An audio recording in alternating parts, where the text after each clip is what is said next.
My name is Almira. I'm 32 years old, and my entire family deliberately abandoned me on my wedding day as part of a calculated plan to ruin me. Before I tell you how their world came crashing down just days later, do me a favor and let me know where you're watching from in the comments below. It's always good to know who's out there listening. All right, let's get into the heart of it. The real beginning of the end wasn't the empty chairs at my wedding. It was a calculated act of desperation that took place 2 weeks before on a gray Tuesday afternoon in Chicago.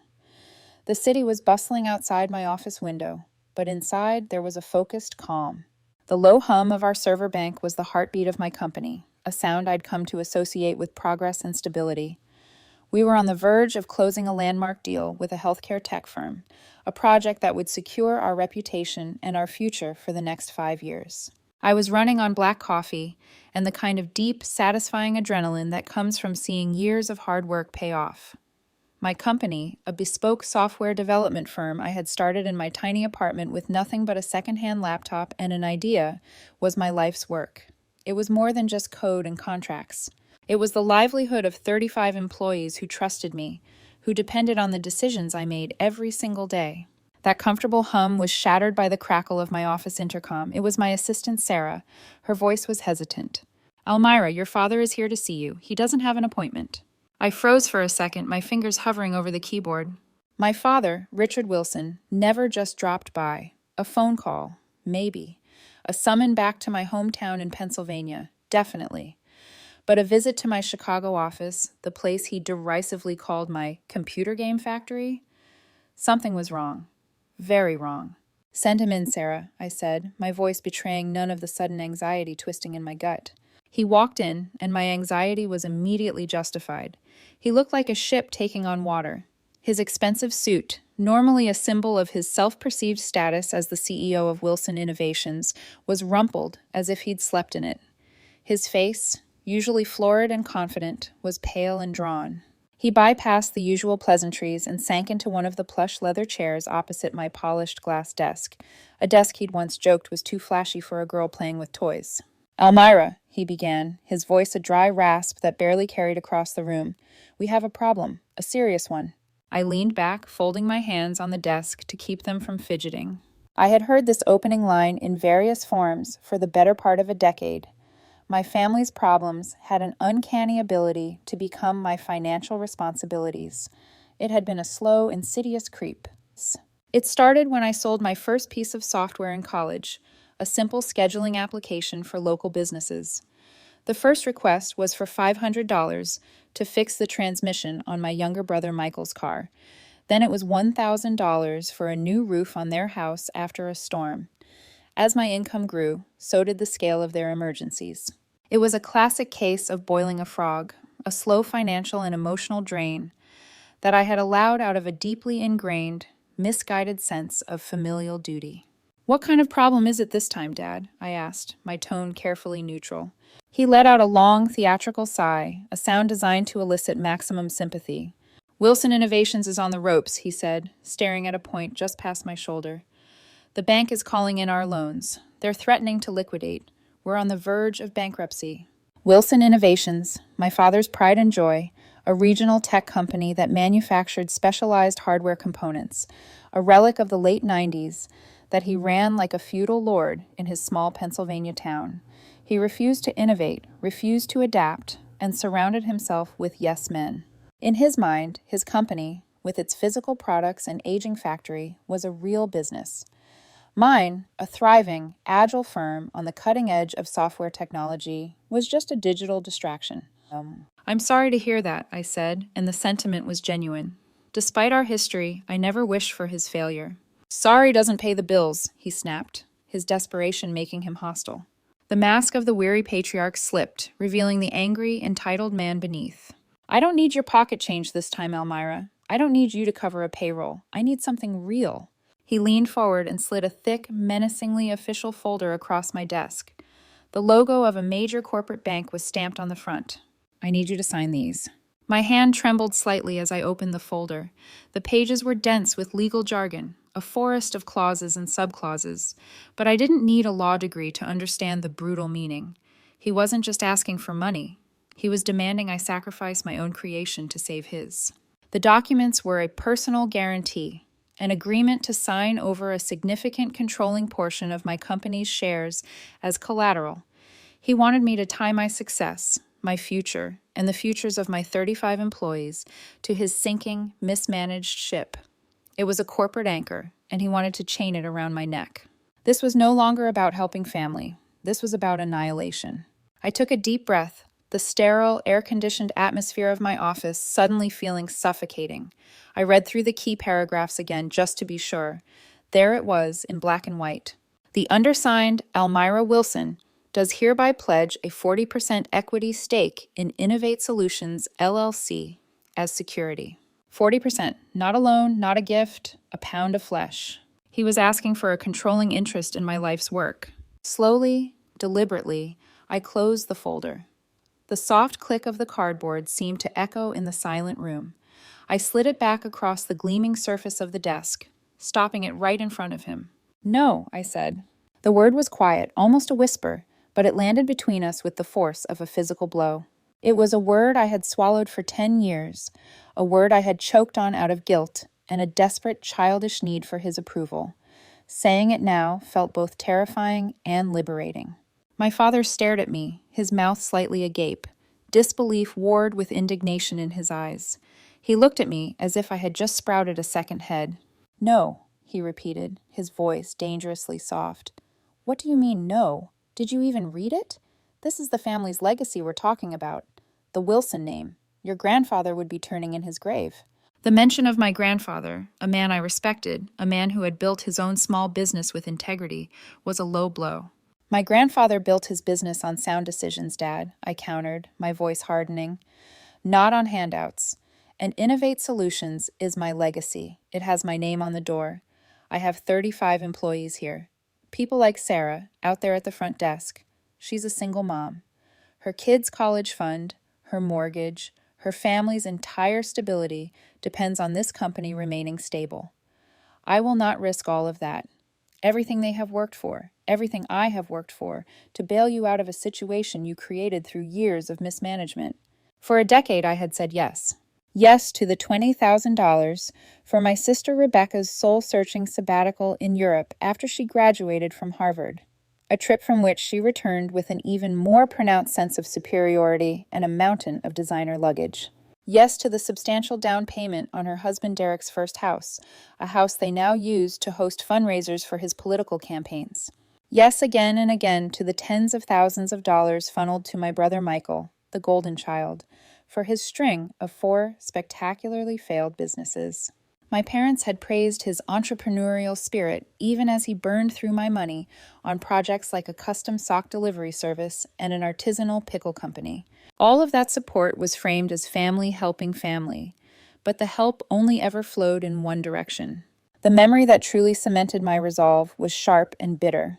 Years ago, when I was just starting out, I had humbly asked my father for a small loan of $5,000 to buy a more powerful server. He had looked at my detailed business plan, laughed out loud, and tossed it back on my kitchen table. "You and your little computer games," he'd said, shaking his head with pity.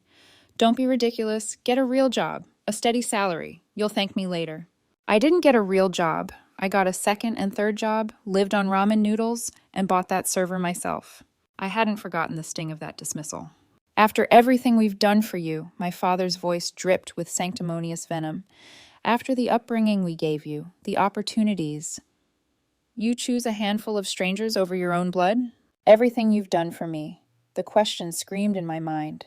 "You mean the constant criticism? The endless comparisons to Michael? The belittling of every success I ever achieved on my own?" He saw the resolve in my face. The disbelief curdled into pure fury. He stood up so abruptly that his leather chair scraped loudly against the polished concrete floor. He was the king whose decree had just been defied by a peasant. He walked to the door, his hand gripping the cold steel handle. He paused and turned back, his face a mask of cold reptilian rage. There was no father in his eyes, only an enemy. "You've made your choice, Almira," he said, the words hanging in the air like a formal declaration of war. "You will regret this." He walked out, slamming the door hard enough to make the glass wall beside it shudder.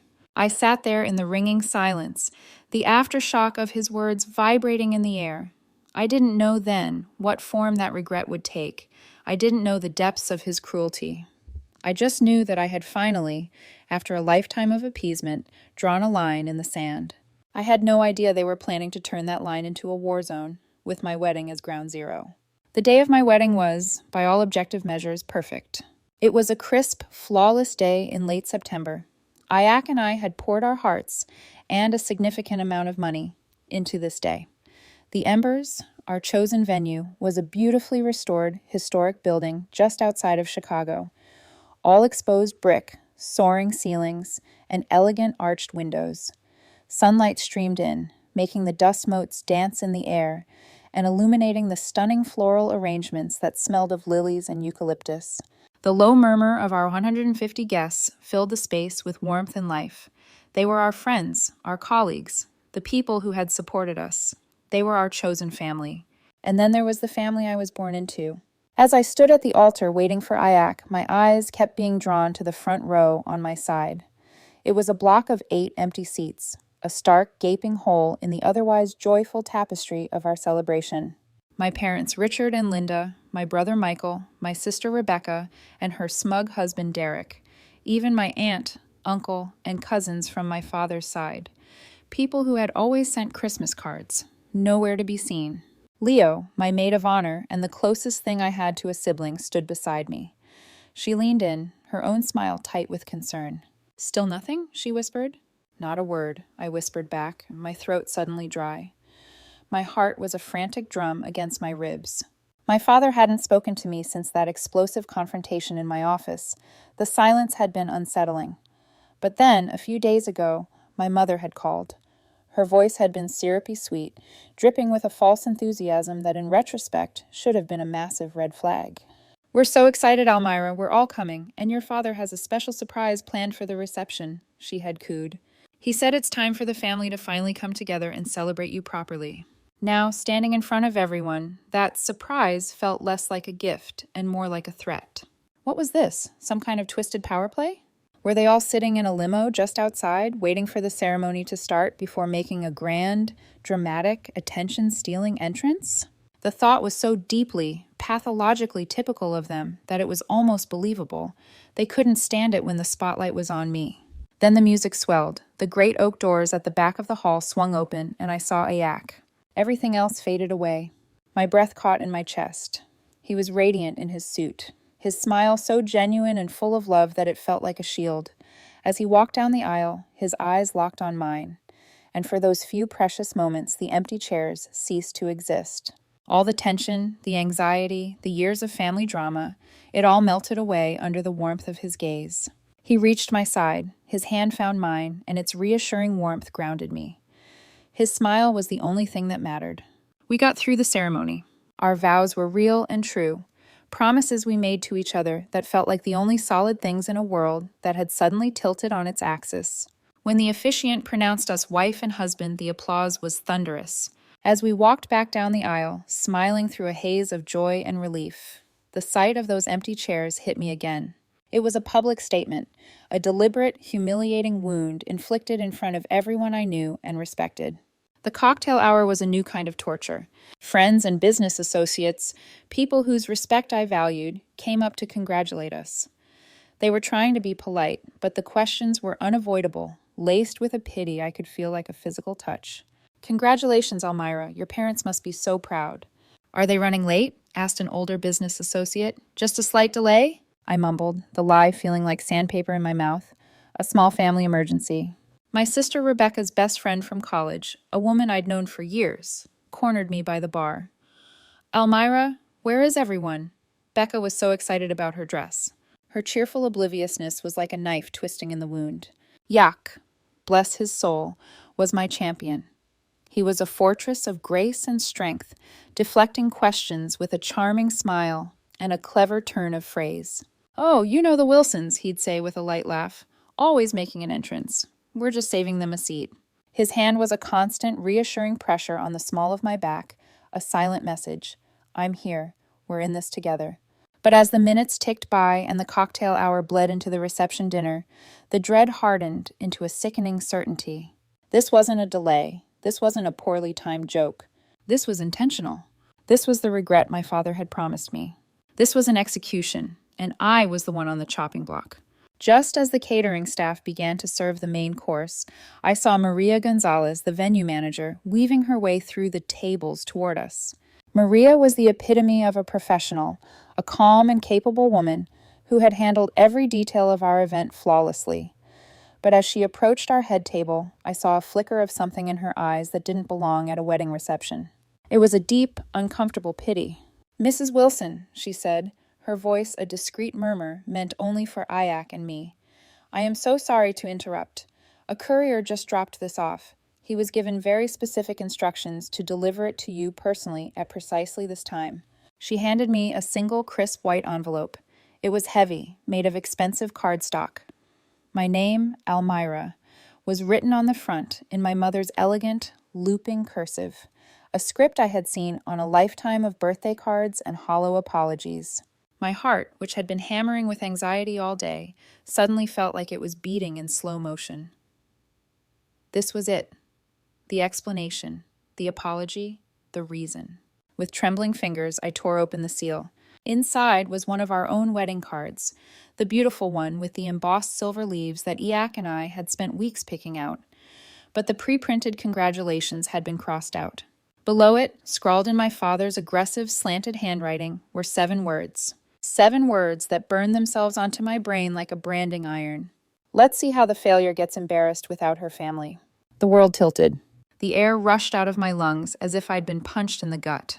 The sounds of the reception, the soft jazz music, the gentle clinking of silverware, the murmur of happy conversation, receded into a distant, muffled roar, like I was underwater. I read the words again, and then a third time. My mind simply couldn't or wouldn't process the sheer, unadulterated cruelty of it. Failure. After all my work, after building a successful company from scratch, after supporting them for a decade, that was still all I was to him, to all of them. A failure to be publicly shamed. Iak saw my face drain of all color. "Almira, honey, what is it?" he asked gently. I handed him the card with numb, nerveless fingers. His gasp was sharp and visceral, a sound of pure, uncomprehending shock. His eyes blazed with a protective fury that was almost terrifying. "I don't understand," I whispered, shaking my head slowly from side to side as if I could physically negate the reality of the words on the card. "Why? Why would they do this?" Maria cleared her throat, her professional demeanor cracking to reveal a woman genuinely outraged on our behalf. "Mrs. Wilson, Almira," she said, her voice firm now, "I think you need to know something. I wasn't going to say anything because, well, I couldn't believe anyone would be so malicious. But now—" She motioned for us to follow her, leading us to a small, quiet alcove behind a curtain, away from the prying eyes of our guests. "Your father and your brother-in-law, Mr. Palmer, were here 2 weeks ago," she began, her words coming out in a rush. "They were here to confirm the seating chart," they said. "I was in the adjoining office. The door was open. I overheard their entire conversation. I am so, so sorry. I truly thought it must be some kind of sick, tasteless joke." "What did you hear?" Iak demanded, his voice trembling, not with sadness, but with white-hot rage. Maria took a deep breath, her eyes meeting mine with profound sympathy.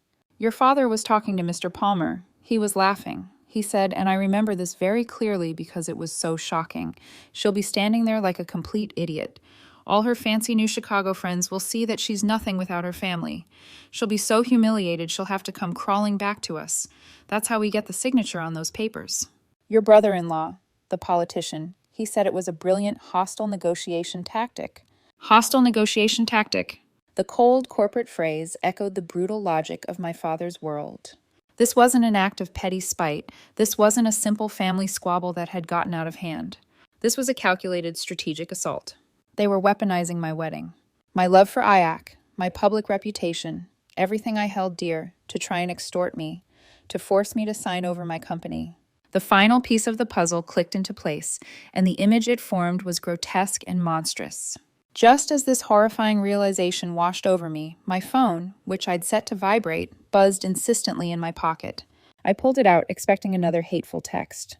But it was a notification from my smart home security system at the Lake Michigan house, the house I'd bought as a sanctuary.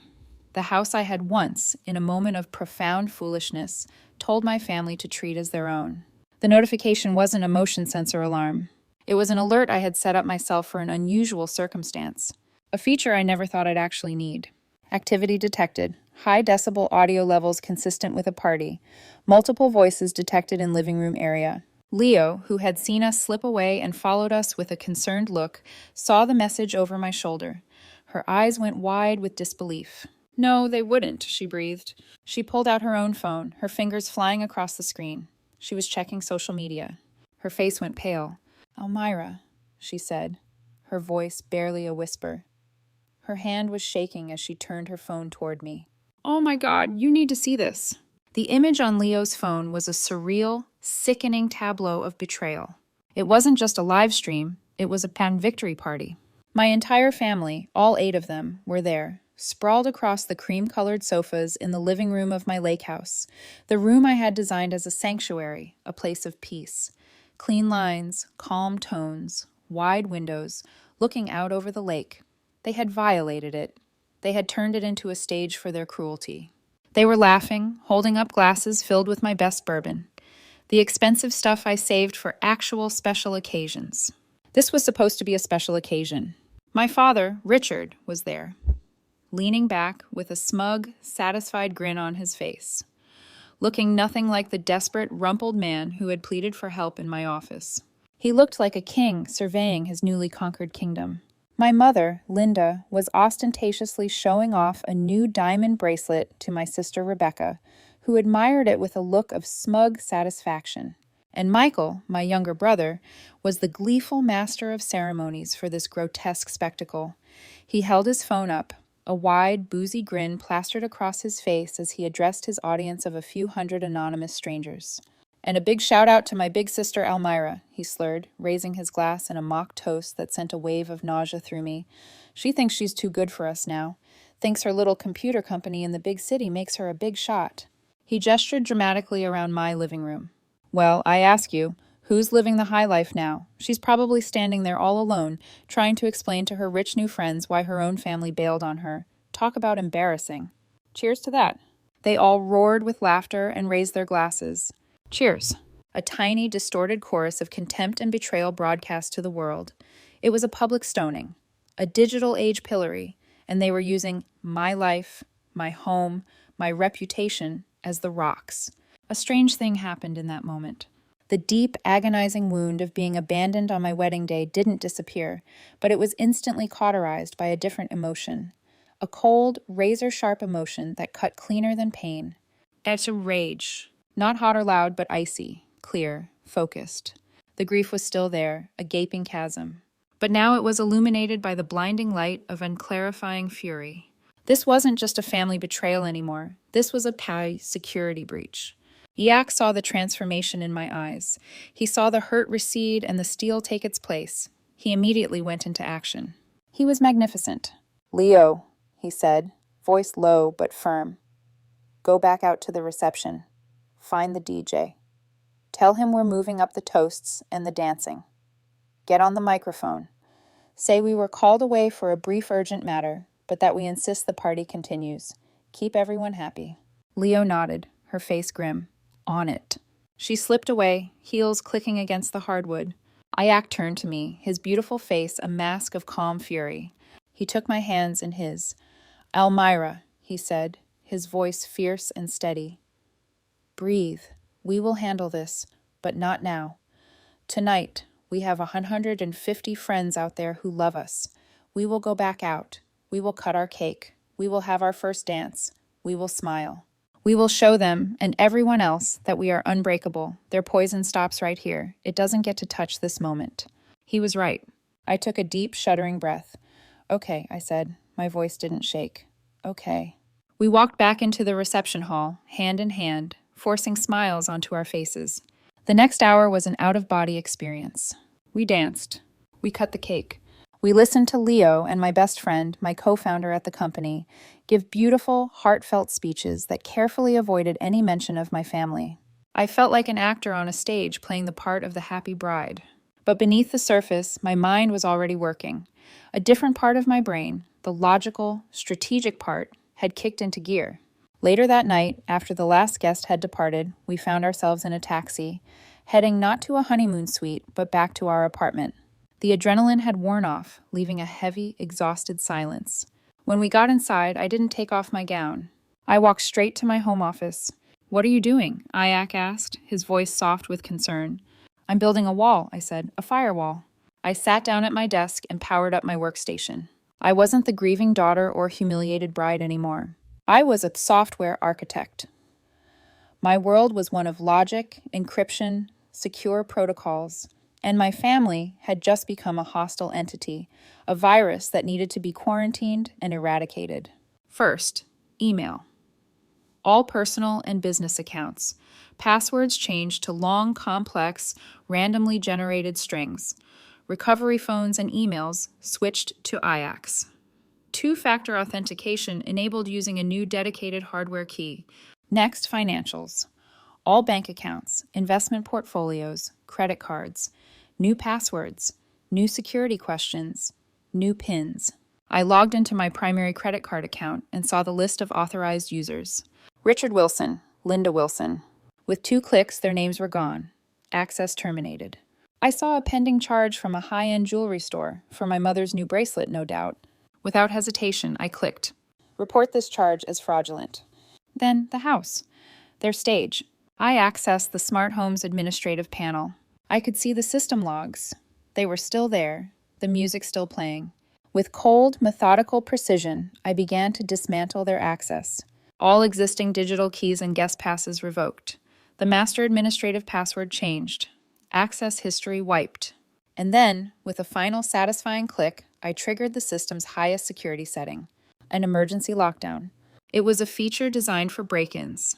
It locked every electronic door and window, disabled all keypads and remote access. And as a bonus, it would start blaring a piercing alarm in 60 minutes if the property wasn't vacated. They were in, but they were about to be very rudely kicked out.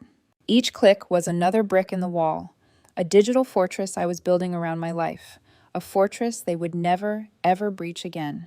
That night there was no sleep. The hotel suite we had booked for our wedding night sat cold and impersonal, a silent testament to a celebration that had been stolen from us. Yak, emotionally and physically drained from holding us both together all day, had finally drifted into an exhausted sleep. But I couldn't rest. The white-hot rage had cooled, solidifying into a dense core of resolve deep in my chest. My mind buzzed, whirring like a processor running a high-priority calculation. I opened a file I hadn't dared to look at in years, an Excel spreadsheet. I had named it My Family Expenses DAXLS. I had started it 5 years ago in a moment of frustration, a half-hearted attempt to get a handle on the constant, unending flow of money from my accounts to theirs. I had abandoned it after a few months. Looking at the numbers had been too painful, too shaming.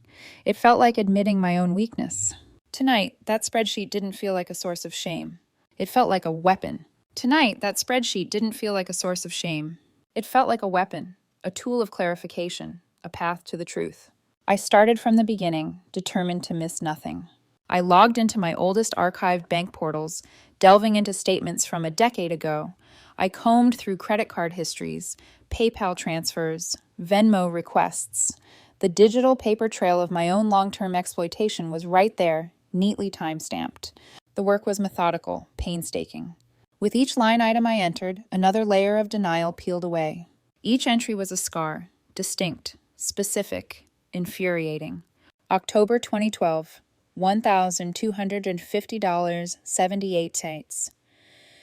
University of Pennsylvania tuition payment for one of Michael's entrepreneurial seminars. I remembered that one. He had promised it was the key to his future. He dropped out after 2 weeks. June 2014, $2,500. The Grand Colonial Hall, the deposit for Rebecca's wedding venue. The irony hit like a physical blow.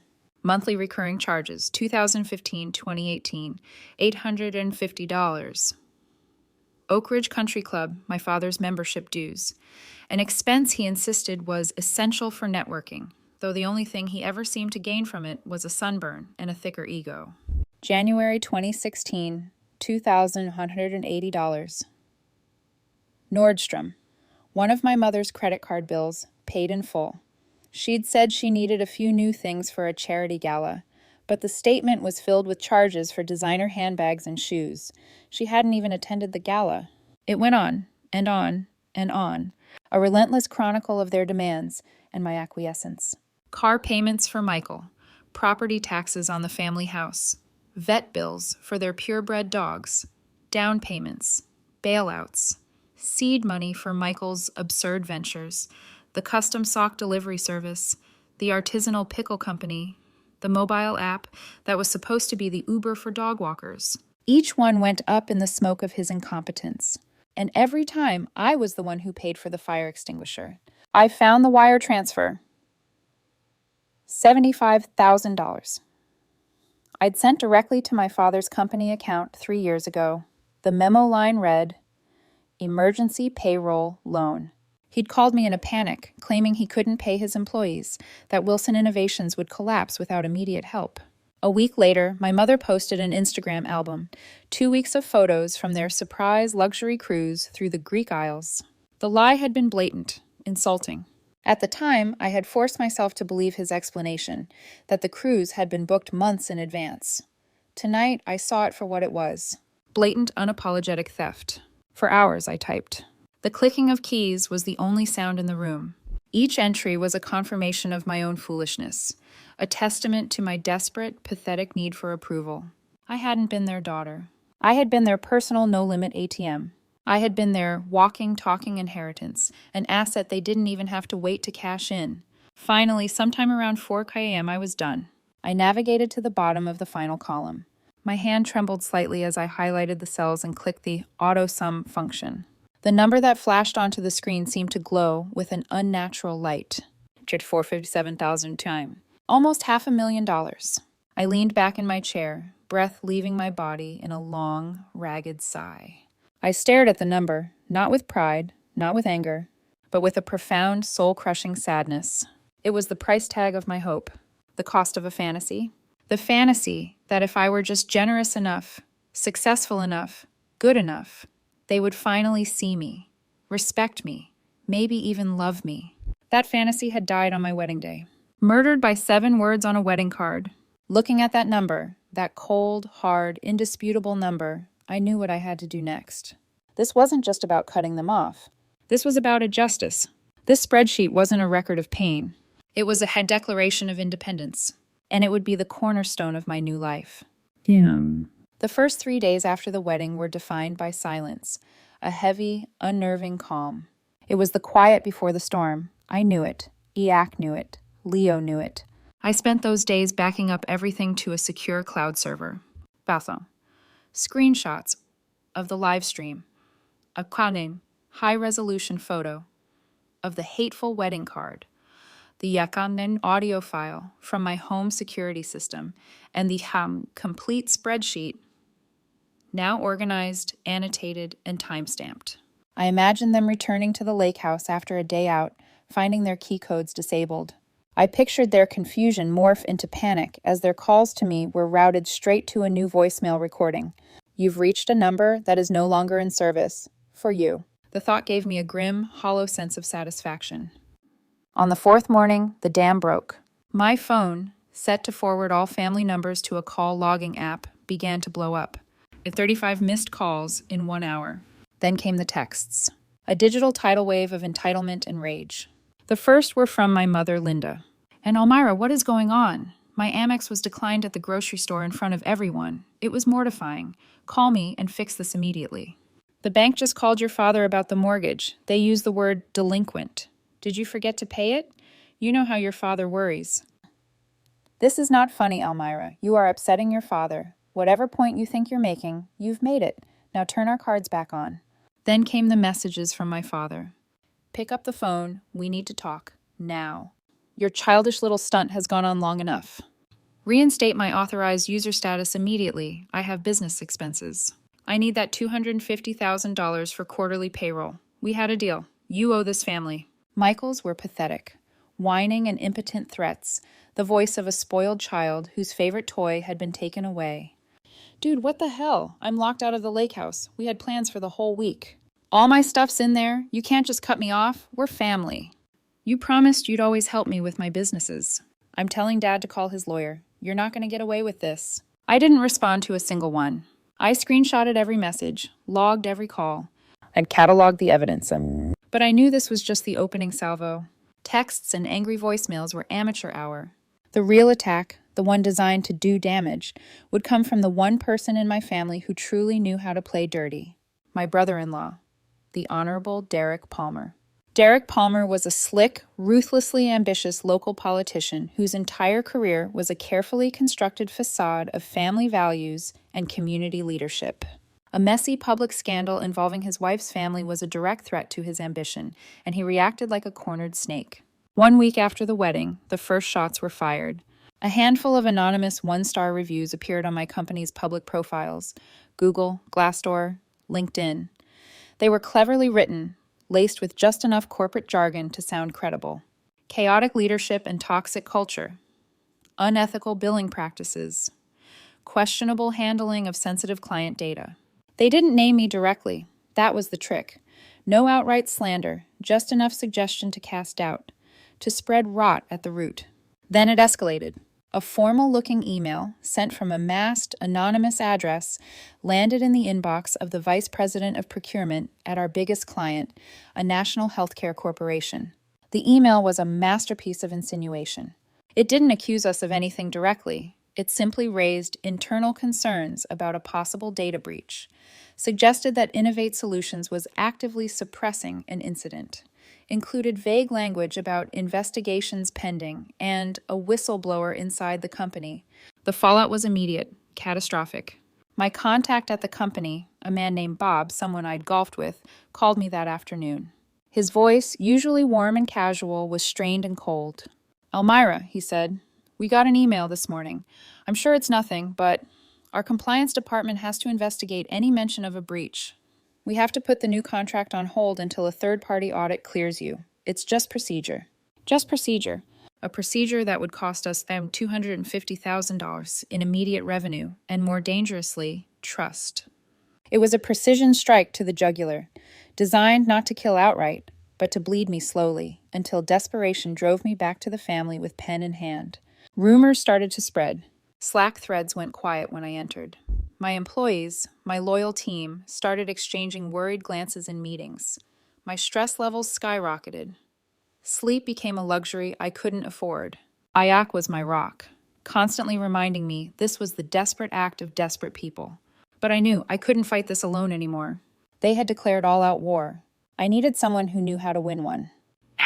My company's lawyer, Frank, a kind and brilliant man, was excellent with contracts, M+A filings, and patent law. But this wasn't a merger. This was a street fight. And Frank, with his love of precedent and his soft handshake, wasn't a fighter. I needed someone with teeth. Leo, over drinks at a quiet bar, gave me the name.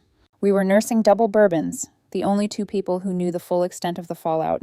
"You're trying to play chess," she said quietly, "with people who are just flipping the board over." I looked at her, exhausted. "What does that mean?" "It means you need someone who plays like they do," she replied. "You need a lawyer who doesn't just win. You need someone who dismantles." She leaned in. "Her name is Diana Albright. My old hedge fund boss once brought her in during a hostile takeover attempt. She was like a velociraptor in a bespoke suit, cleaned house in 3 weeks." I blinked. A velociraptor? Fast, precise, and terrifying. You need terrifying. The next morning, I called Diana's office. Her assistant told me she was booked for the next 3 months. But when I mentioned Leo's old boss and the hedge fund defense, her tone changed. A consultation opened up that very afternoon. Diana Albright's office wasn't what I expected. It was sleek, minimalist, not a book in sight, just a glass desk, a single laptop, and a sweeping view of Lake Michigan. She was in her early 50s, with silver-streaked hair pulled into a tight bun and a jawline sharp enough to cut glass. She extended a hand, firm, no nonsense. "You have 20 minutes to convince me that your case is more interesting than the multi-million-dollar IP dispute waiting on my desk," she said, already sitting. "Start." I took a deep breath. And I told her everything. The decade of family loans that were never repaid. The confrontation in my office, the wedding sabotage, the card, the live stream, the smear campaign, the client fallout. And finally, I turned my laptop toward her and pulled up the spreadsheet. To 457,099.34. She didn't blink. She just scrolled, eyes darting like a machine. She read the messages I'd cataloged, watched a 30-second clip of the live stream, listened to the security audio. When I was finished, the room was dead silent. Diana leaned back, steepling her fingers beneath her chin. "They're sloppy," she said. It was the first thing she had said since I started. "Their greed has made them arrogant. Their arrogance has made them sloppy. That's a dangerous combination for them, very useful for us." She fixed her gaze on me. "Let me be clear, Elmira. I am not a family therapist. I don't do reconciliation. I do legal annihilation. Tell me what you want." I didn't hesitate. "I want them out of my life," I said. "For good. I want to protect my company, and I want them to never be able to do this to anyone, including themselves, again." A slow, predatory smile spread across her face. "Then your outcome is not only achievable," she said. "It's likely." She slid a contract across the desk. "My retainer is 20,000. I looked down at the page, then back at her. "Should I pay today?" "By lunch," she replied. "We start now." That evening, I sat at my desk, uploading the signed agreement and initiating the wire transfer. It was a huge amount of money, and it felt like the best investment I had ever made. As I hovered over the confirmation button, my phone rang. Unknown number.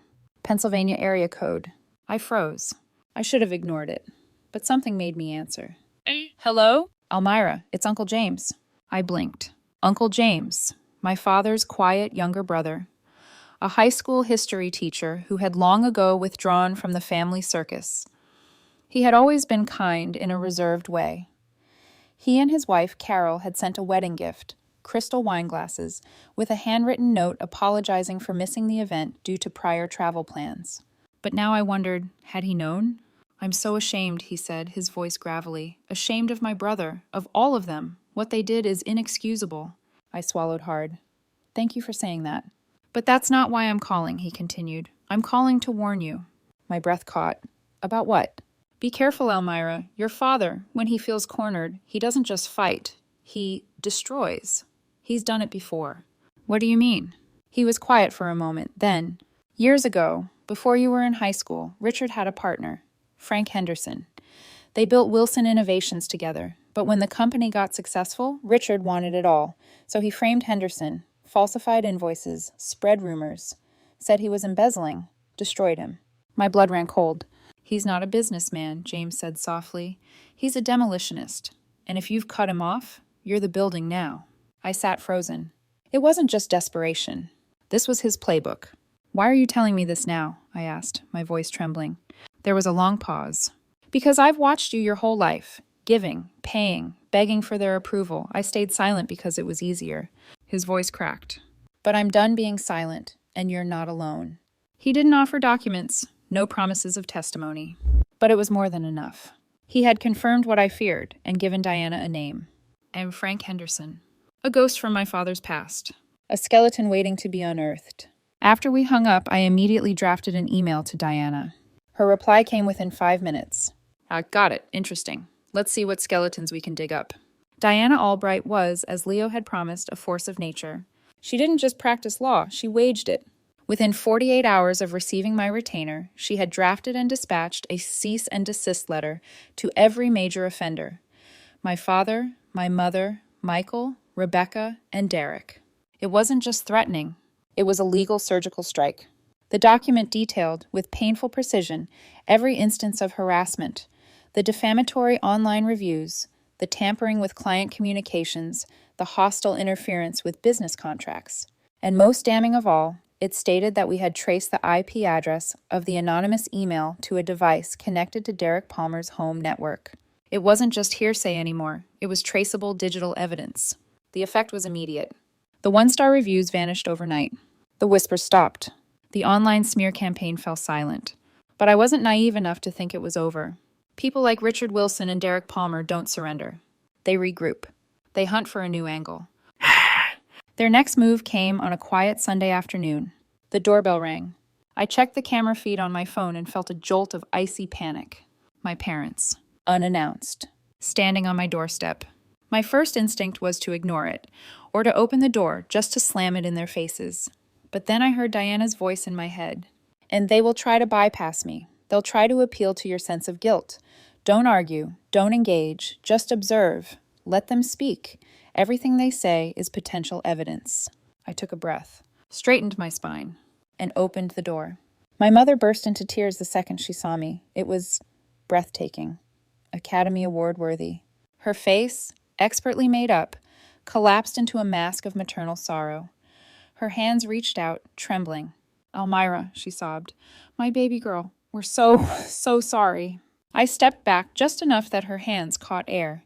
The flicker of annoyance that crossed her face before she remembered to keep crying was microscopic, but I saw it. My father stood behind her, solemn, shirt collar uncharacteristically unbuttoned. His eyes glimmered with regret, or the best imitation of it he could muster. "It was Michael's idea," he said, as if offering me a gift. "He got in over his head. So did Derek. They dragged the rest of us into it." I almost laughed. He'd thrown his own golden boy under the bus in the first 30 seconds. "We were just trying to protect the company," he continued. "The family's future. We weren't thinking straight. We let them lead us astray." The strategy was obvious and insidious. They were trying to isolate the damage, paint Michael and Derek as the architects of the cruelty, make themselves the loving, misguided parents who'd been manipulated. They were tapping into my oldest wound, the part of me that still wanted, so desperately, to believe they loved me. "We just want our family back," my mother whispered. "We can fix this. Just tell the lawyers to stand down. Let's talk, just us." For a split second, I felt it, that softening, that ache for reconciliation, that deeply ingrained sense of duty. And then I looked at them, really looked, at the practiced tears, at the way they stood so close together, like a perfectly staged photo, at the absence of a single real apology. Ayak had stepped beside me, silent and still. His presence alone reminded me who I was now. I wasn't a little girl begging for their love anymore. I was a grown woman who had finally, painfully, reclaimed her life. "You should leave," I said. My voice was calm, cold. "Anything you have to say can be said to my lawyer. Her name is Diana Albright. I'm sure you have her number." My mother flinched. My father opened his mouth to speak, but I didn't give them the chance. I closed the door. The soft, clean click of the deadbolt sliding into place echoed like thunder. It was the same sound he had made when he slammed my office door weeks earlier, but this time the power was mine. Diana arranged the final meeting. Not at her office, not at theirs. Neutral ground, a conference room in a downtown law building. Clinical, impersonal. No family photographs, no history. Just fluorescent lights and legal muscle. "You're not walking into a family negotiation," she reminded me as we rode the elevator. "You're walking into litigation theater. You're the plaintiff. They are the defendants.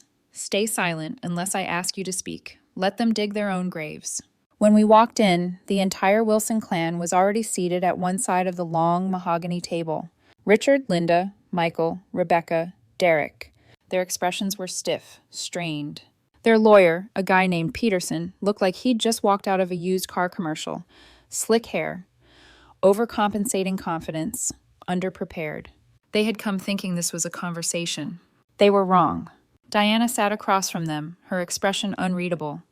She placed a slim black portfolio on the table. And then, with surgical grace, she began. "We're here to discuss a final binding resolution between my client, Elmira Wilson, and the individuals present." She gestured toward each of them without looking directly at any. "My client is prepared to offer a single opportunity to avoid civil and criminal litigation." Peterson puffed up. "My clients believe they are the aggrieved party. This..." Diana didn't even flinch. She slid a stapled packet across the table, one copy for each of them. "Let's begin with damages," she said, her voice ice. "As a result of defamatory actions initiated by Mr. Palmer and Mr. Wilson, my client's company suffered a contract freeze valued at $250,000. She nodded toward her assistant. A monitor lit up behind her, a document opened, a digital forensic report. "The origin of the anonymous email has been traced to an IP address registered to Mr. Palmer's home network. Timestamped, verified, corroborated." Derek turned pale. Rebecca's eyes snapped toward him, sharp and venomous. "Given the evidence," Diana continued smoothly, "my client is willing to forego a defamation lawsuit in exchange for the following settlement terms." She clicked a button. A new screen, a legal agreement. All parties will cease all contact with Elmira Wilson and her spouse, directly or indirectly. No further mention, public or private, shall be made of her or her business. A permanent no-contact order will be filed, with violation punishable by fine or legal action. A signed acknowledgement of financial exploitation totaling $457,209.34 will be notarized and submitted to a private arbitration record. So, all outstanding loans or access to accounts, properties, or passwords shall be formally relinquished. My father laughed, sharp, cruel. You must be out of your mind. Diana looked up slowly. Fraud is never a private matter, Mr. Wilson. She nodded. Her assistant tapped a key. A new screen lit up. The spreadsheet. Large font. Clean format. Total financial support provided by Elmira Wilson to the Wilson family. $457,219.34. My mother gasped. Michael sank lower in his chair. Rebecca looked like she wanted to disappear. Peterson was visibly sweating. You kept a list? My father exploded, face blotchy red. You ungrateful little... It's not a list, Diana cut in. It's evidence, itemized, documented, matched to bank records. She tapped again. A waveform appeared on the screen. Then their own voices filled the room. Michael's, slurred from bourbon. And she thinks she's too good for us now. My father's laughter. She'll come crawling back. My mother began to cry. And then Diana delivered the final blow. She placed a second folder on the table, thicker, heavier. Let's talk about Beige Frank Henderson. My father froze. Stone still. My investigator spoke to him, she said softly. He has records, copies, originals, enough to interest both the IRS and the Pennsylvania Attorney General's office. She slid the folder forward. It landed in front of him like a guillotine blade. Checkmate. There was no negotiation. There was no debate. The 5 minutes Diana had allotted them were unnecessary. My father sat frozen, staring at the folder containing the evidence of his past crimes. His face, usually pink with confidence, had gone corpse gray. The fight had drained from his body, replaced with a stunned, twitching stillness. The mask was gone. All that remained was a broken, terrified man staring at the wreckage of his legacy. Their lawyer, Peterson, understood faster than any of them. He practically shoved pens into their hands. This is your best option, he muttered under his breath, sweat gathering at his temples. Sign the papers, all of you. One by one they did. The signatures were slow, jerky, reluctant. My father's was the last. His hand trembled. His name, once written in big, arrogant loops, was now a thin, hesitant scrawl. He never looked up. None of them did. They pushed the papers back across the table like the defeated passing their swords after battle. And then, without another word, they stood and filed out, single file, like prisoners returning to their cells. No eye contact, no defiance, no more performances. Just silence. A long, hollow silence. The war was over. And I hadn't just survived. I had won. The consequences of that final battle rippled outward like a shockwave. Within a month,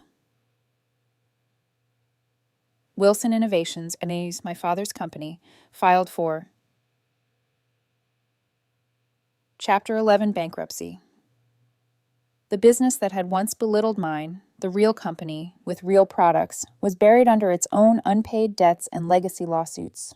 It was a quiet death, a small, unnoticed obituary in the business section of the local Pennsylvania paper.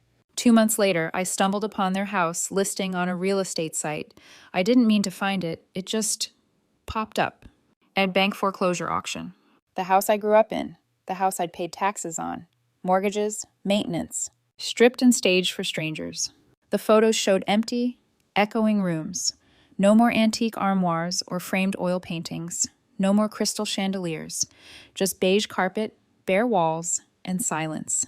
I later heard, through a distant cousin, that they had moved into a 2-bedroom rental on the other side of town. My mother's carefully curated world of charity brunches and golf club galas had shrunk to a kitchenette and a balcony. Michael's brilliant startups all disappeared. The sock service, the dog walking app, the designer pickle brand, gone. Without my constant cash injections, he faced the thing he feared most, reality.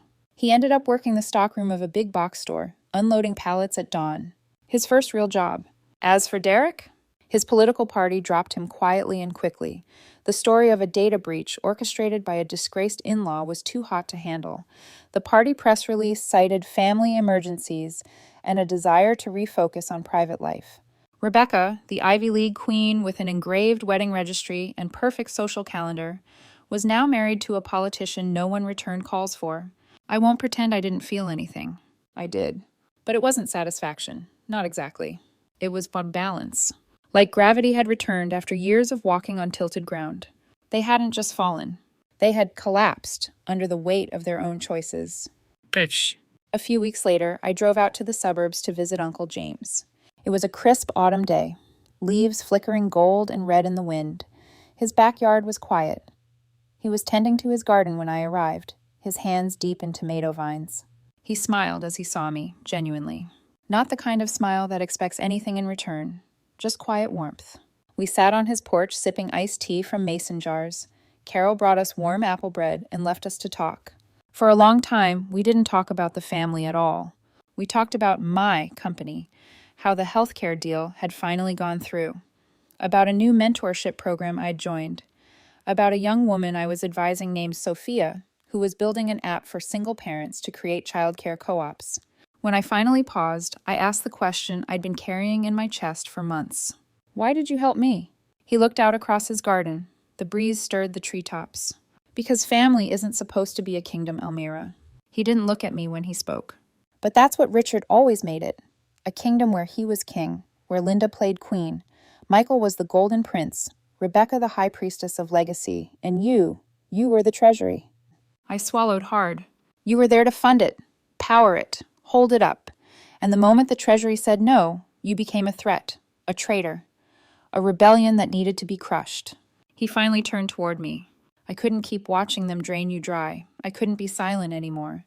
His eyes were gentle but clear, unapologetic.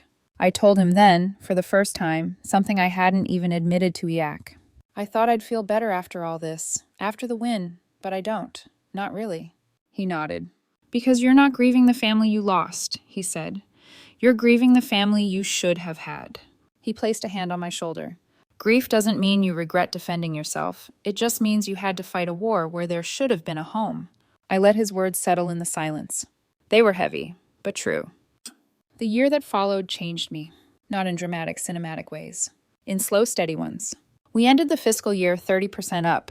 My team was stronger. My company had become more than code. It had become a refuge, a place of loyalty, protection, and growth.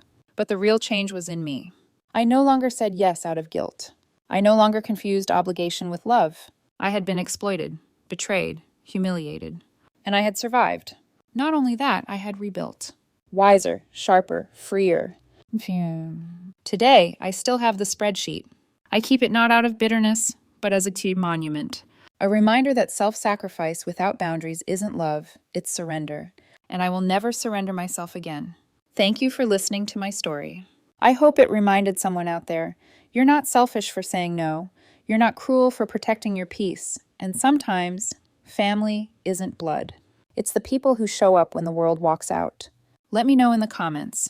Have you ever had to cut ties to protect yourself? I'd be honored to hear your story. And if you found something valuable in mine, please like and subscribe.